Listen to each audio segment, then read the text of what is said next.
boy DK Bones here again, um, talking about CNN, the latest big media being sued for defamation. Um, I'm going to play the video, um, NBC News reporting on it. I just want to get a different take. I'm not a big NBC person, but I'm going to play some of the video, stop it, and give my thoughts or my opinions. So here we go. That is some news in the media world. A Florida jury finding CNN liable for defamation for a 2021 report about Navy veteran Zachary Young and his work as a private security contractor in Afghanistan. The screenshot you see here is from a report which aired in November 2021 on The Lead with Jake Tapper about Young and other contractors who were helping people flee the country. Look at the text on the screen. It refers to, quote, black markets, which Young's lawyer argued falsely implied he engaged in illegal activity. Young sued CNN for this report, accusing the network of ruining his reputation and his business. The jury ordering CNN to pay him $5 million for defamation as they prepared to deliberate on how much CNN would additionally pay in punitive damages. CNN settled that portion of the lawsuit for an undisclosed sum. In a statement, a spokesperson for CNN writing, quote, "We remain proud of our journalists and are 100% committed to strong, fearless, and fair-minded reporting, though we will, of course, take what useful lessons we can from this case." For more on this, I want to bring in David Folkenflik. He's a media correspondent for NPR News and a friend to Top Story. David, walk us through, for our viewers at home that maybe aren't as versed on defamation or how these kind of reports are put together, walk our viewers through what the jury found and what the ruling essentially says. Sure. So defamation is a case where you're saying something that is untrue or wrong, and you're also saying something that is going to be harmful to how the public will perceive that person.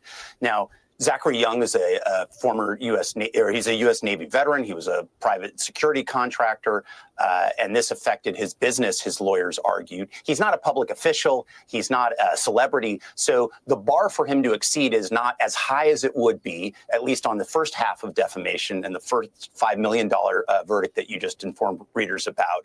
So they have to say, basically, does it seem reasonable to think that a reader or viewer would come away with this wrong inference that he had engaged in illegal activity? The black market idea was really stressed throughout the trial by his attorney, a guy named Devin Friedman. And also, secondly, does the implication of the larger story, does a reasonable reader or viewer of the versions, the stories that CNN put out there, think that this is a bad guy and has acted in ways that are wrong?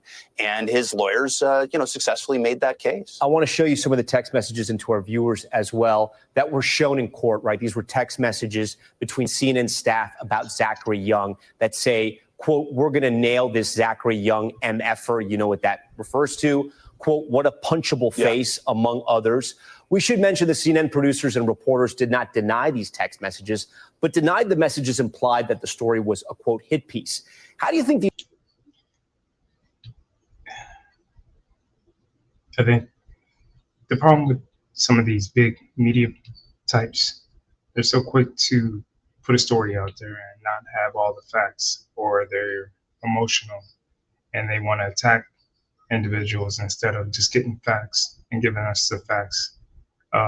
It's okay to give opinions and everything, but to slander someone and to basically go after this guy because you don't like him is wrong.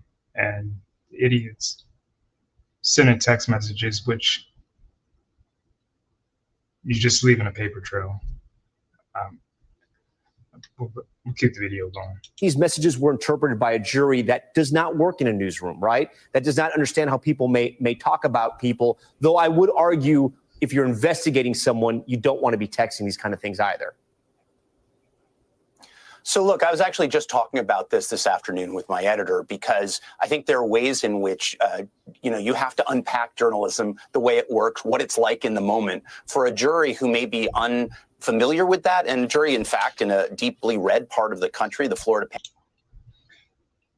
It doesn't matter where you live in a country. Just give us the facts, red, blue, or whatever. We just want the truth. And I think a lot of these media have lost sight of that. They're so oh, I'm liberal or I'm conservative. No, just give us the facts, right and wrong. That's it. Panhandle may be unsympathetic to that. Not only were there the questions of the text that you just showed to viewers about the seemingly, kind of enjoyment of it all. At one point, the guy says, the reporter said, I'm going to get it. Another editor says, I'm going to hold you to that, cowboy. It seems like kind of this outlaw ethos, right?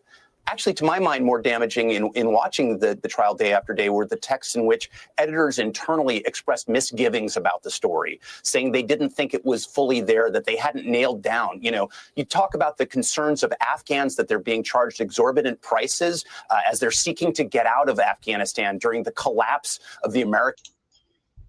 And to go back to the Afghan thing,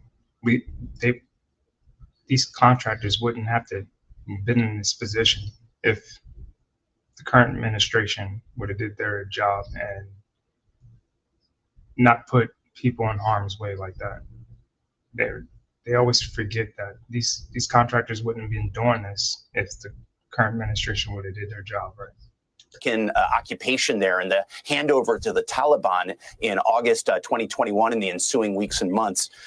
But Zachary Young was the only contractor named. So even though he was never directly accused of criminality, even though he was never directly accused of wrongdoing precisely, viewers could reasonably come away concerned about that. And so were the editors concerned about that prior to even the written version of the story running on the website. It's a great one point. of them said this is 80% emotion, 20% facts and things like that. That was pretty damning. Yeah, no, incredibly damning. So, the last time we talked to you was when ABC decided to settle with President-elect Trump and give him about $15 million and donate it to the museum that they'll build for President Trump one day. There's this case now with CNN, and then there's a report in the Wall Street Journal on their website right now that just came out that CBS has had discussions about settling with President-elect Trump on a lawsuit he filed against 60 Minutes. So my question is this: is there just mistakes being made in journalism, or has the environment changed? I'm going to say something before he gives his answer. There's mistakes. They're so quick to put this crap out there without following up and getting the facts. I understand everybody we want everything now, but take your time and get the facts. Stop putting crap out there and you wouldn't end up in these lawsuits.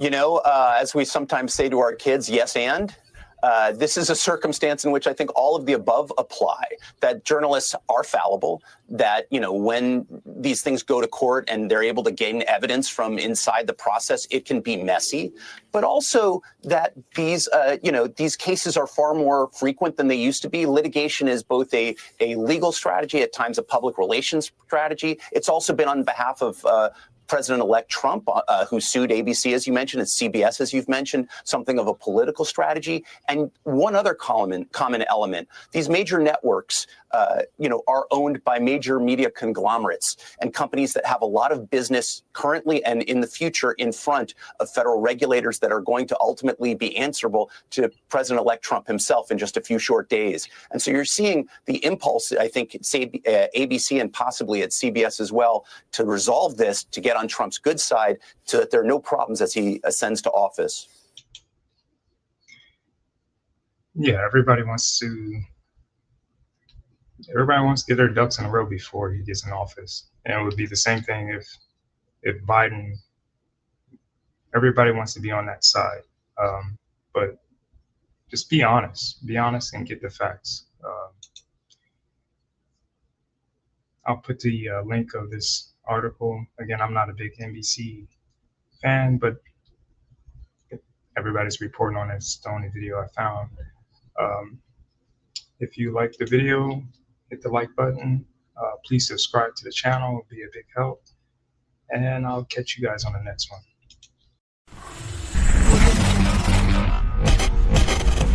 Audio Jungle.